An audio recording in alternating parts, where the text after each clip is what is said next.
Alright, so I'm going to start this new thing where I try to post a weekly recap of the most interesting news and events from tech, gaming, and entertainment every Friday at 10 a.m. Eastern, and I might change to Wednesday depending on how hard it is to make these and how much time I have, but I'll let you know if I change anything.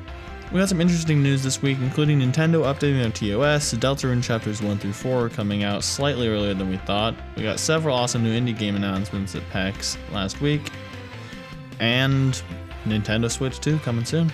First things first, Nintendo updated the terms of service for the Switch 2 to basically say that they have the right to brick your console if you make any unauthorized modifications to the console or the services available on the console, saying, quote, "You acknowledge that if you fail to comply with the foregoing restrictions, Nintendo may render the account, services, and or the applicable Nintendo device permanently unusable in whole or in part."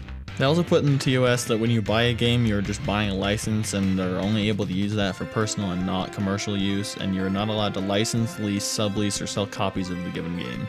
Now it is a bit confusing because we don't really know if that will make it so people can't make videos about or stream Nintendo games, because technically that's considered commercial use. We also don't know what is considered a modification to your console. It could be as far as repairing it and changing out the parts, and then they think you modified your system, and then they just royally brick it, and then you've got yourself a very expensive and very fancy paperweight. Next up, Deltarune is coming out slightly earlier than we thought, but only by about a day.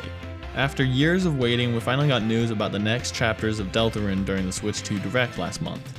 This news comes over from Game Informer, telling us that in a newsletter sent out on May 8th or 9th, Toby Fox said that the game itself will launch a little earlier than the Switch 2 depending on where you live.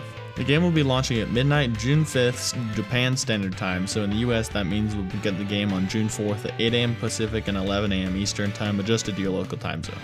Toby Fox is also urging anyone in Australia and New Zealand not to leak anything about the game, as they'll be getting it even earlier than the rest of us. The same newsletter also announced that there will be cross-generation purchasing, meaning if you have a Nintendo Switch 1 or a PS4 and you purchase the game there, you will also get the Switch 2 version and the PS5 version respectively. The first two Deltarune chapters are free, and the new chapters will be releasing on PlayStation, Switch, and PC, which will include the first 4 chapters and then free updates for any of the next chapters that release for $24.99 US, I'm assuming. Actually a great price when you consider how much game there is, and the fact that you'll also get any new content as well for free. If you'd like, check out the Game Informer article, the link is in the description. Moving on, we got quite a few new indie games announced at PAX East last week, and I'm going to go over a couple that look the most interesting to me. First off is Nocturne, a classic RPG with new style combat, rhythm-based combat. With multiple difficulty options and all sorts of flashy colors, the combat is somewhat reminiscent of a Guitar Hero level. Notes will be flying down from the top of the screen. You have 4 different keys or buttons to press and hold on to the different lengths of notes in order to fight back against your enemies. There's a demo available on Steam right now, and the game is set to release in Q1 of 2026. The next game is like a mix between Portal and Split Fiction. In this co-op puzzle game called Bite Bond, you're basically thrown inside a computer onto the motherboard and have to make your way through and solve different puzzles and challenges with the help of a friend.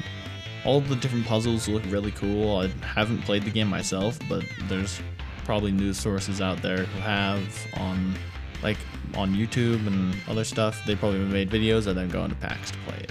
The demo is also available on Steam, and the game will release later this year on PC.